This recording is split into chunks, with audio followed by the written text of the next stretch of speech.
Unboxing po tayo ng padala ng kaibigan ko. Ano kayang mahiwagang laman ito? Ito ba ay... Uy! Nakaka-surprise naman. Diba? Isang headboard. XP600 headboard. Bago.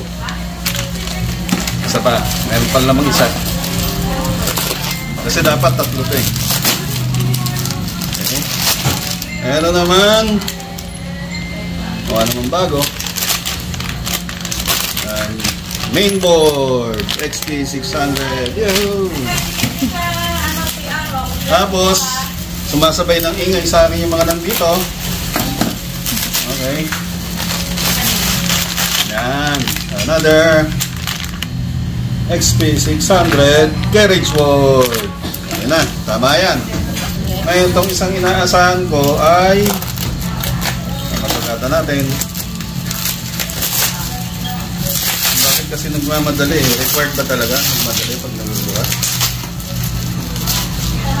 Uy, parang puro printer itong pinabigay sa akin ah. Ilan to? Yes po. 1, 2, 3, 4, 5, 6. 6 tama. Tapos ito ay printer head with gasket. May gasket siya. Sa ilalim bubuksan pa lang para kita na kagad. Ito ay yan ang original. Oo. Ang mga original na kailangan kita yung kintab niya.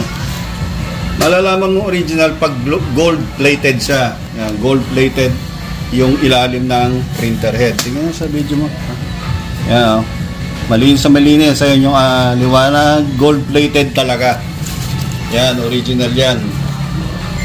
Meron kayo makikita sa market kulay silver, hindi yung totoo yun, refurbish yun, gawa-gawa lang yun, repair. Ito pa ang gayo. Tingnan mo, yan, original ha, original yan, no? Gold siya, gold na gold. Okay, check. Isa last na.